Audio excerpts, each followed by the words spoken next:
Carta de Paulo aos Filipenses, capítulo 3, e o versículo de número 1.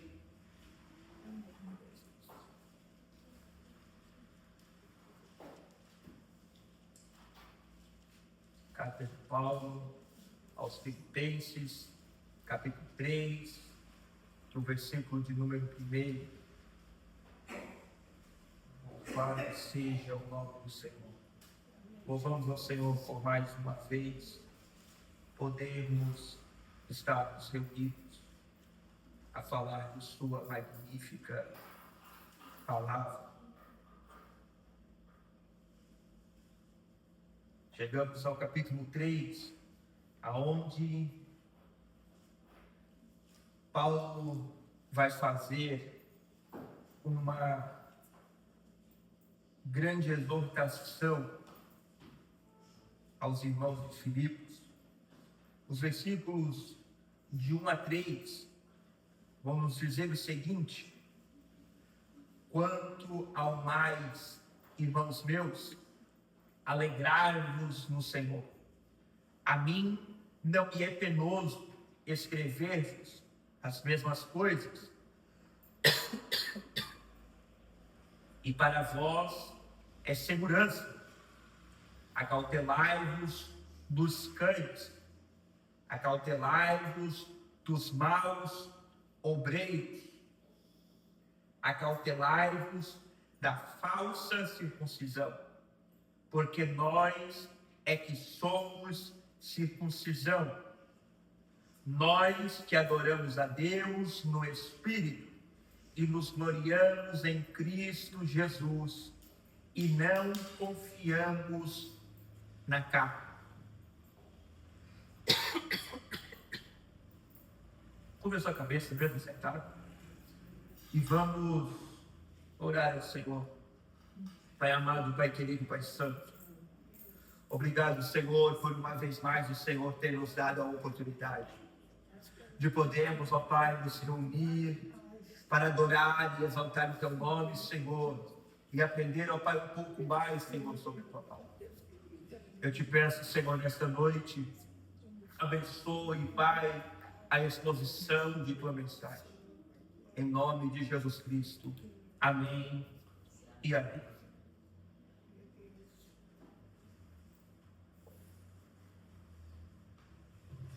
Paulo vai iniciar este terceiro capítulo, ou o capítulo se inicia, lembrando que quando foi escrito não estava dividido em capítulos e versículos, mas nas nossas Bíblias, para nossa melhor compreensão, foram divididos em capítulos e versículos. E o capítulo 3 vai se iniciar com uma exortação familiar de Paulo. Paulo nos convida a nos alegrarmos no Senhor. Primeiro ponto de Paulo é que o crente, a alegria do crente, não é baseada em sentimentos ou situações, mas a alegria do cristão, ela é baseada, firmada na rocha imutável que é o nosso Senhor e Salvador Jesus Cristo. Após isto, Paulo vai introduzir a sua advertência. Paulo vai usar uma linguagem chocante para os crentes, para os gentios e para os judeus.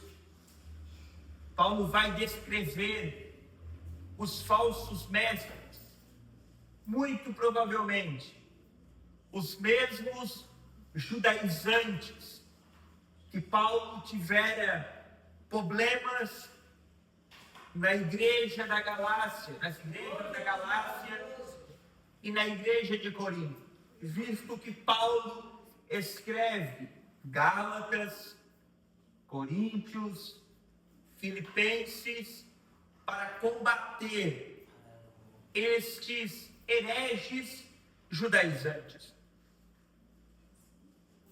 Esses homens insistiam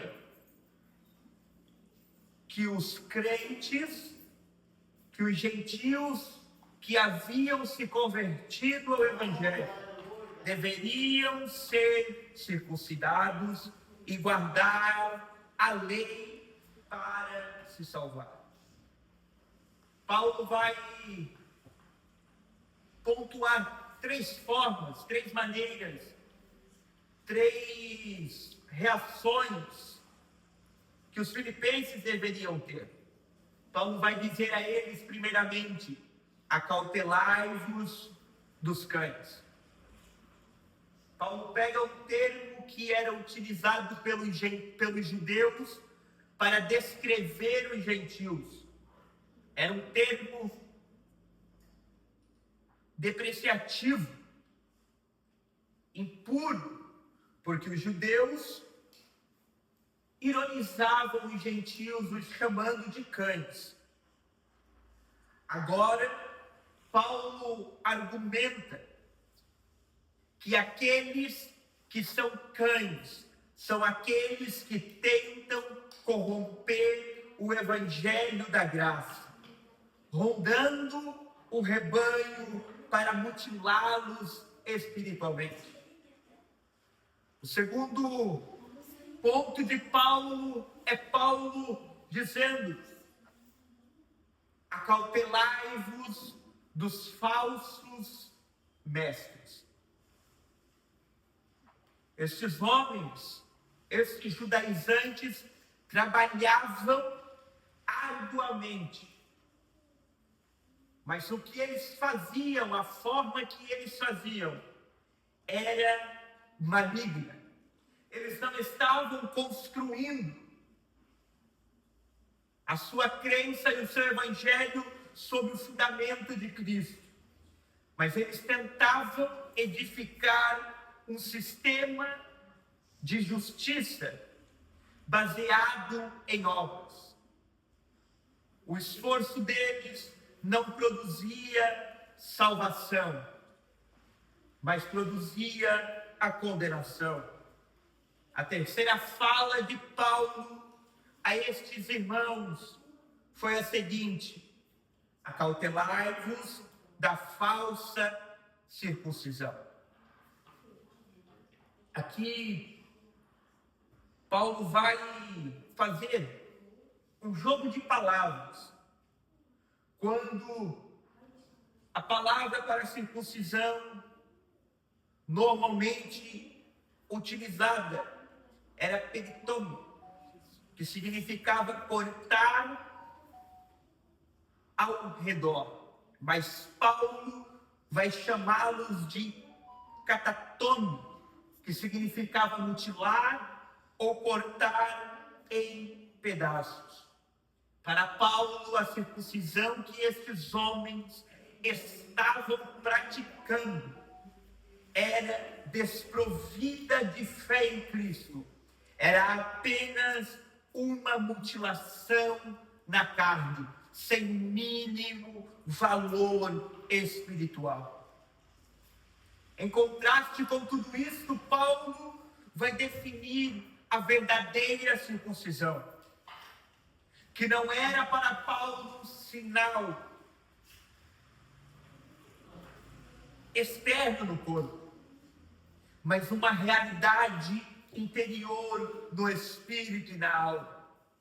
Os verdadeiros membros do corpo e do povo de Deus, para Paulo, poderiam ser identificados por 3 marcas. A primeira delas, Paulo vai dizer: adoramos a Deus no Espírito. A nossa adoração não depende de rituais, locais ou cerimônias, mas é uma resposta genuína do espírito humano quando capacitado pelo Espírito Santo.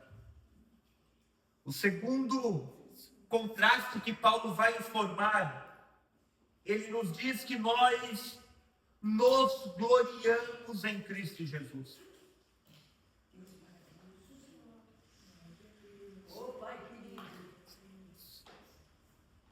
O nosso orgulho, o nosso motivo de orgulho, não está em quem somos ou no que fazemos. Nós não nos orgulhamos pelo que somos, não nos orgulhamos pelo que fazemos, mas está inteiramente no que Cristo fez por nós na cruz do Calvário. E por último, Paulo vai dizer que nós não confiamos na carne.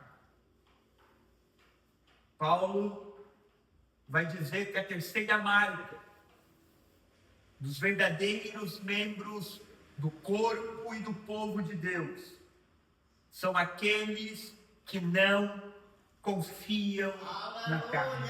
Glória a Deus.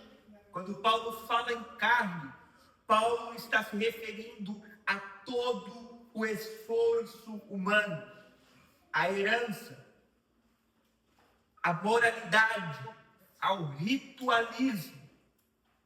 O verdadeiro cristão abandona toda a confiança em si mesmo para depositar a sua fé unicamente em Cristo Jesus. Os versículos de 4 a 6, eu quero ler com você. Está escrito: bem que eu poderia confiar também na carne. Se algum outro pensa que pode confiar na carne, eu ainda mais. E aqui Paulo vai expor as suas qualidades carnais. Circuncidado ao 8º dia, da linhagem de Israel, da tribo de Benjamim, hebreu de hebreus, quanto à lei, fariseu, quanto ao zelo, perseguidor da igreja, quanto à justiça que há na lei, irrepreensível. Para apresentar toda a futilidade que há na carne, Paulo vai demonstrar o seu currículo. Paulo vai apresentar e dizer: se a salvação fosse por mérito humano, se pudesse ser alcançada por méritos humanos, eu estaria no topo da lista dos salvos, porque as minhas credenciais eram impecáveis sob a ótica judaica. Quando Paulo ele vai expor todos estes pontos, Paulo inicia dizendo que ele foi circuncidado ao 8º dia. Paulo cumpre a lei desde o seu nascimento. Não era alguém que se converteu e se circuncidou mais tarde. Da linhagem de Israel, da tribo de Benjamim. Paulo vai dizer: olha, eu sou sangue puro, sou filho de Jacó e descendente de uma tribo nobre e leal em Israel. Quanto à lei, fariseu, Paulo pertencia à seita mais rigorosa e respeitada dentro do judaísmo. Paulo pertencia a uma seita que era totalmente dedicada à observância meticulosa de toda a lei de Moisés. Hebreus de hebreus. Ele era um judeu totalmente exemplar, que preservava todas as tradições de seu povo e a língua de seus pais. E por último, ainda temos mais um. Ele diz quanto ao zelo perseguidor da igreja. O zelo de Paulo antes do encontro com Cristo era tão intenso e tão forte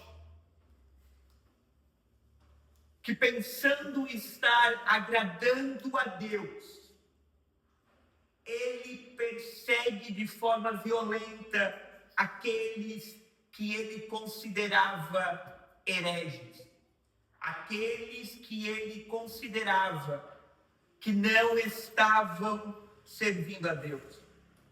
E por último, ele diz: quanto à justiça que há na lei, irrepreensível.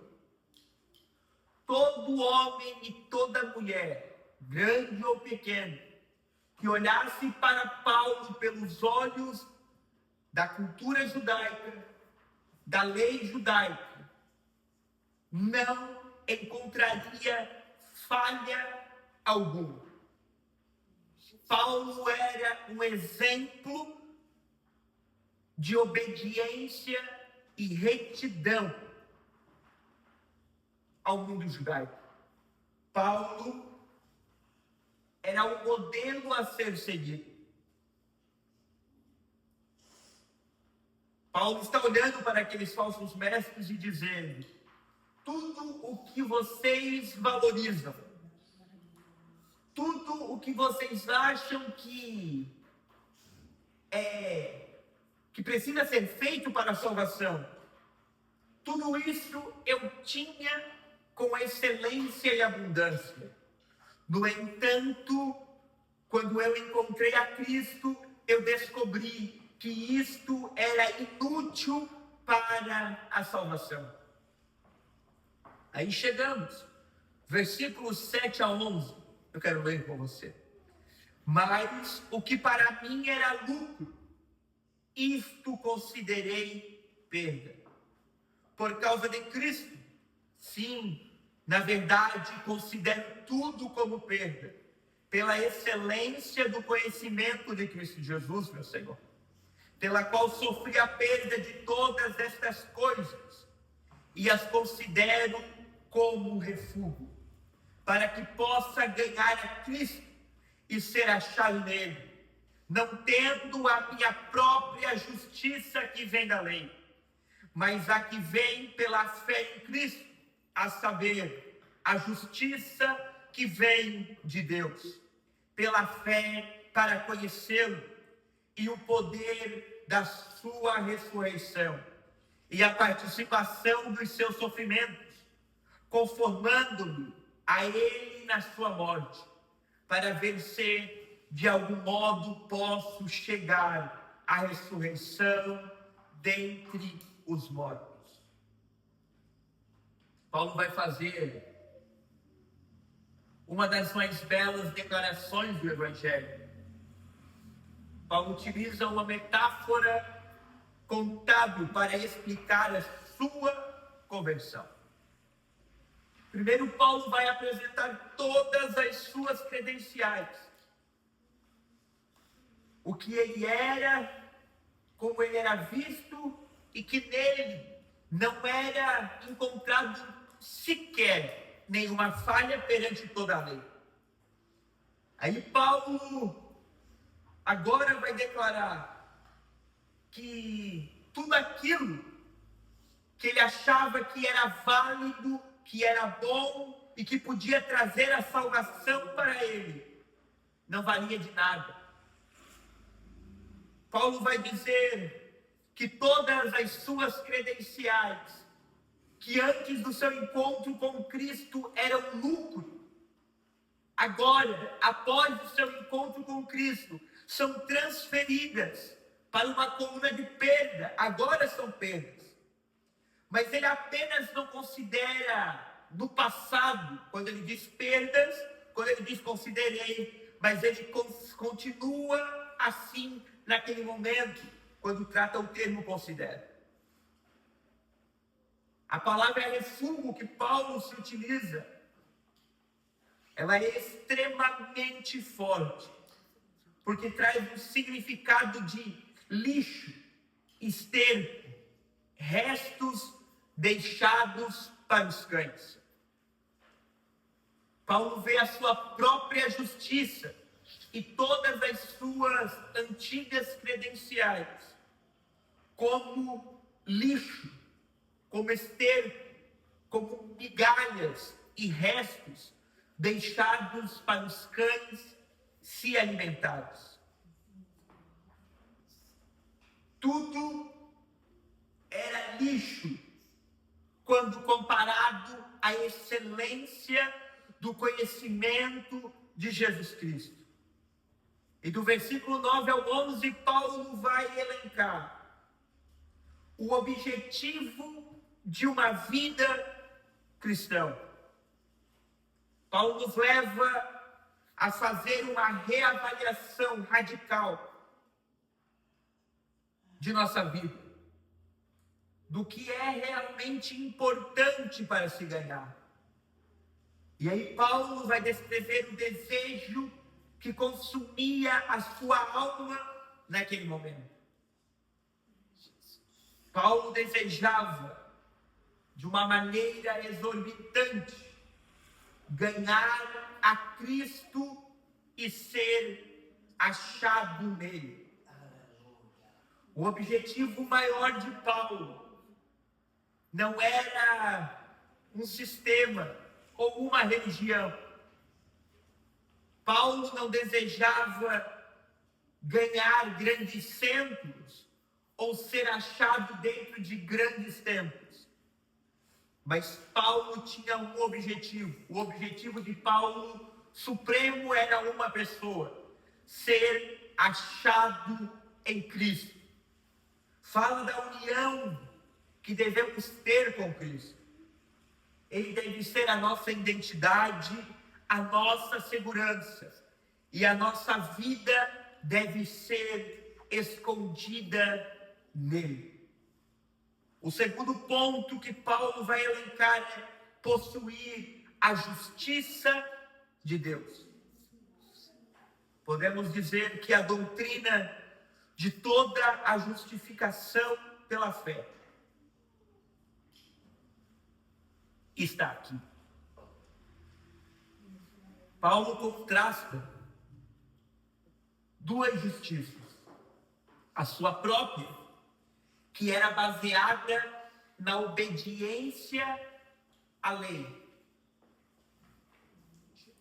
que era imperfeita e inaceitável para Deus, e a justiça de Deus, recebida pela fé.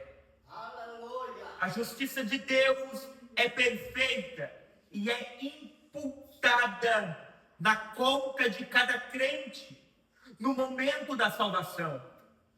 Somos declarados justos não pelo que fazemos, mas por causa de quem cremos.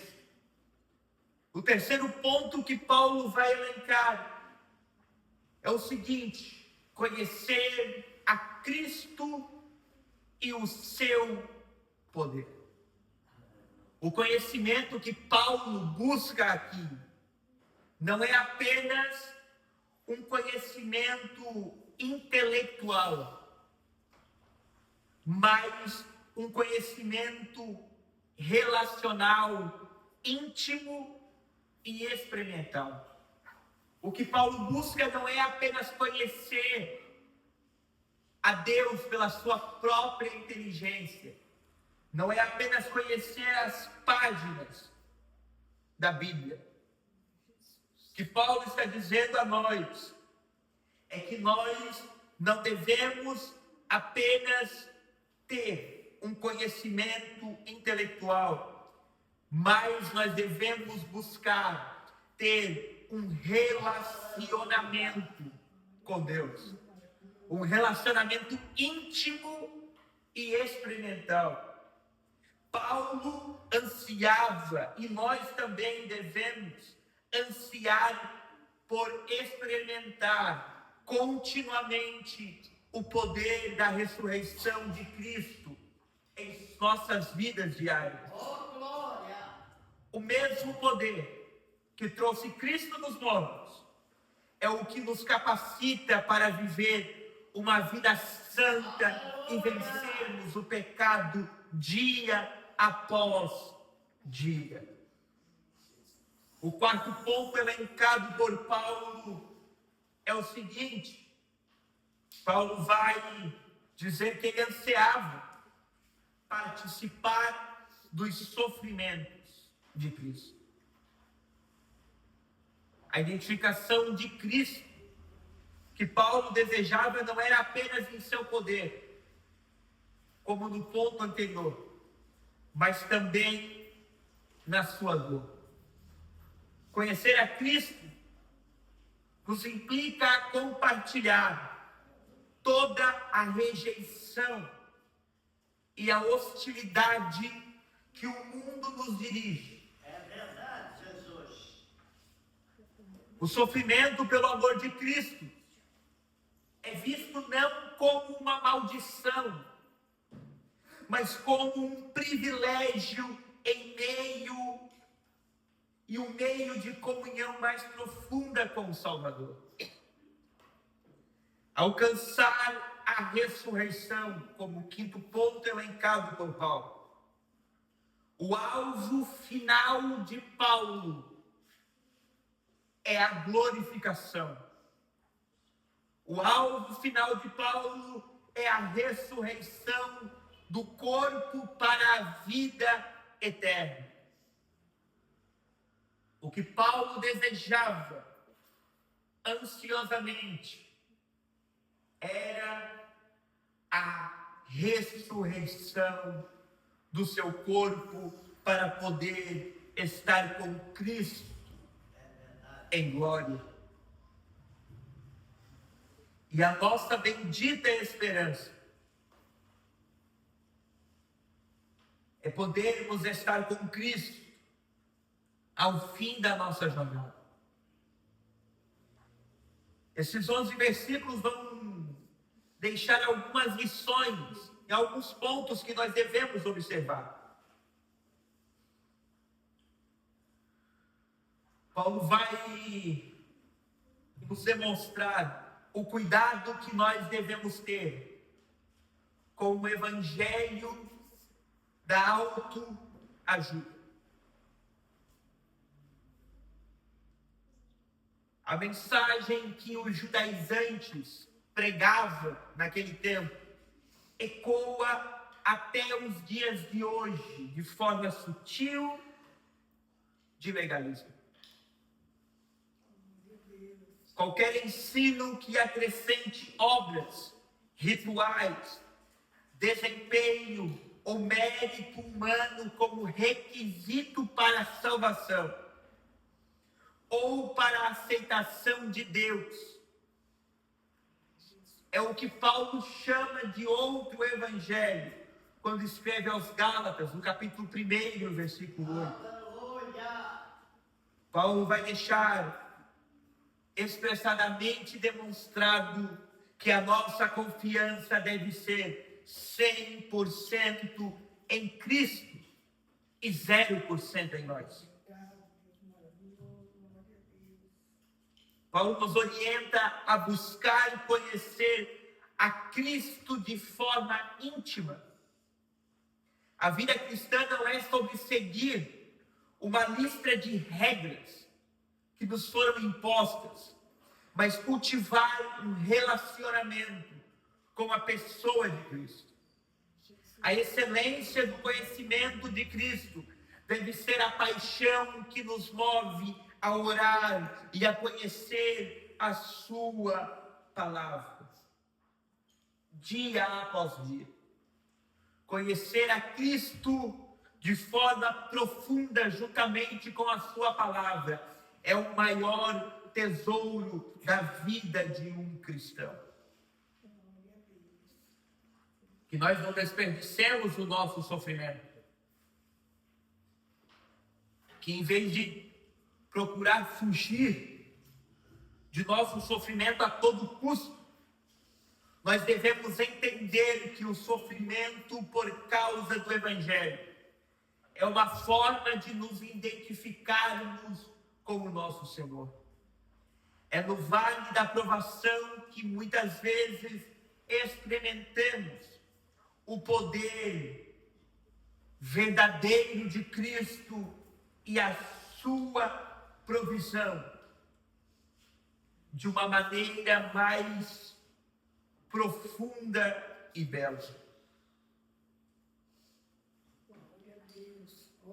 Essa primeira parte do livro, do capítulo 3 de Filipenses, é um chamado radical para abandonar a confiança em nossas próprias realizações e competências e nos lançarmos completamente à suficiência de Jesus Cristo. Paulo, aquele que possuía as mais altas credenciais religiosas, jogou todas fora como se fosse lixo, para poder alcançar o tesouro incomparável que é Cristo. Se coloque de pé, por favor. Eu quero orar com você.